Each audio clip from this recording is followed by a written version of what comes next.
की काल करे मास्टर जिन्ना जिन्ना जिन्ना की नाम छे मास्टर के मोहम्मद मंसूर आलम मंसूर आलम छे की काल के पाकिस्तान में जन्नत है। पाकिस्तान में जन्नत है काल के बता अभी पाकिस्तान में जन्नत है। क्या देश के दुश्मन देश के बाहर ही है? अगर हम पाकिस्तान की बात करते हैं, पाकिस्तान का नाम जब भी सामने आता है तो ये पता चलता है कि वहीं सारे आतंकी भरे पड़े हैं जो भारत विरोधी गतिविधियों को संचालित करते हैं। उसी के लिए ऑपरेशन सिंदूर भी चलाया गया था। लेकिन ऑपरेशन सिंदूर क्या सक्सेस हुआ और क्या ऑपरेशन सिंदूर को अपने ही देश में चलाए जाने की भी जरूरत है? मैं ऐसा क्यों कह रहा हूं, इसके पीछे का कारण आपसे बात करते हैं। नमस्कार, मैं हूं राजीव, आप देख रहे हैं आपकी खबर राजनीति। देश का गणतंत्र दिवस मनाया गया और भारत में गणतंत्र दिवस जब मनाया गया तो आप ये समझ सकते हैं कि भारत के लिए नारे लगने चाहिए। लेकिन कई जगह ऐसा हुआ, बिहार का सुपौल ऐसी एक जगह है जहां के टीचर ने जो नारे लगवाए वो बेहद चिंताजनक है, जिसको किसी भी तरीके से दरकिनार किया ही नहीं जा सकता है।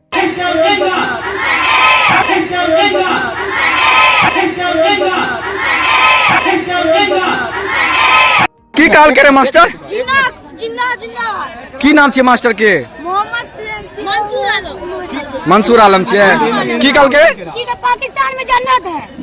पाकिस्तान में जन्नत है काल के बता अभी पाकिस्तान में जन्नत है। अभी जे छे अभी सुपौल में जो मुस्लिम टीचर था, उसने नारे लगवाए जिन्ना अमर रहे।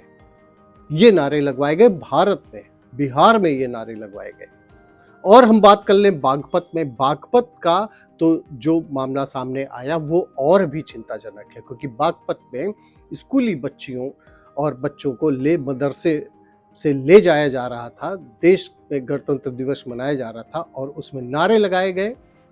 गणतंत्र दिवस के नारे ना लगवाकर नारे जो लगवाए गए वो अल्लाहू अकबर के लगवाए गए। आप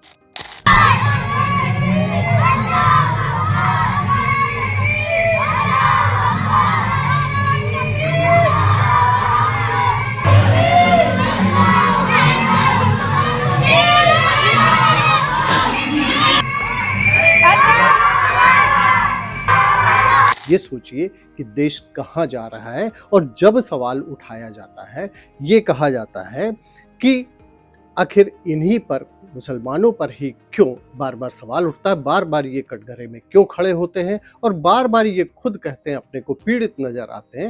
लेकिन उनका कोई भी वर्ग ऐसा नहीं आता है सामने जो ये कह सके, जो इस तरीके से एक्टिविटीज में जो भी इन्वॉल्व हैं उनको रोकने के लिए और उनको समझाने के लिए कोई भी वर्ग सामने नहीं आता है।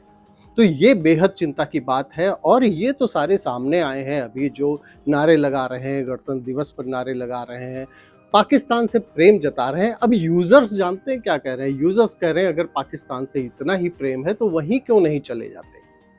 जिस समय देश का बंटवारा हुआ था उस समय जो पाकिस्तान बना था वो केवल इसी बिना पर बना हुआ था, जो बेस था उसका वो ये था कि जो मुस्लिम कम्युनिटी है वो वहाँ चली जाए। लेकिन उसी में से कुछ लोग रह गए भारत में, लेकिन उनका पाकिस्तान प्रेम अभी भी वैसे ही है। वो वहाँ ना जाकर, पाकिस्तान में ना जाकर, भारत में रहकर ही भारत की खाते हैं और पाकिस्तान के लिए गाते हैं और भारत की जड़ें खोदने का काम कर रहे हैं। गुरुग्राम में भी इसी तरीके से हुआ। वहाँ जब एक रिपोर्टर पहुँचता है शूट करने के लिए तो ये देखता है कि वहाँ तिरंगा फहराया नहीं गया, और जब वो शूट करने लगता है तो इसका काफी विरोध भी किया जाता है। आप ही मौलवी साहब हैं, क्या नाम है आपका? ना हाथ हाथ हटा, तिरंगा क्यों नहीं लगा रखा 26 जनवरी आज? ये पूछना आया हूँ मैं। हाथ हटा, हाथ हटा, तुझे नहीं पता कौन हूँ मैं? हाथ हटा पहले, वीडियो ही बनाना आया हूँ मैं। सरकार को दिनेश भारती नाम सुन ले, दिनेश भारती नाम सुन ले। खान साहब ये तिरंगा क्यों नहीं लगा रखा? तिरंगा क्यों नहीं लगा रखा? हाथ छोड़, तू हाथ हटा, नवीन वंश हो जाएगा यहाँ। बना रहा हूँ ना, तिरंगा क्यों नहीं लगा रखा? मुझे जवाब दो। अरे भाई, सरकारी आदेश है, गणतंत्र दिवस है। ऐसा है, मस्जिद का मामला है हमारा, इसमें कोई वो नहीं है। कुल मिला के ये आप इतने मत करो। मैं नहीं कर रहा, मैं तो पूछने आया हूँ। हाथ कैसे लगा रहा है ये बताओ। आप हाथ कैसे बना रहा हूँ ना भाई, मैं क्या बता के आया हूँ। अब सोचिए, भारत में ही तिरंगा अगर नहीं फहराया जाएगा तो क्या पाकिस्तान में फहराया जाएगा? और ऐसे लोगों पर कड़ी से कड़ी कार्रवाई होनी चाहिए। अगर ये जो सामने आए हैं इन पर कार्रवाई नहीं हो रही है, ना जाने कितने छिपे हुए हैं, तो आप सोच लीजिए देश कहाँ जा रहा है और कितना सिक्योर है। बहुत बहुत धन्यवाद आपका, आपकी खबर देखने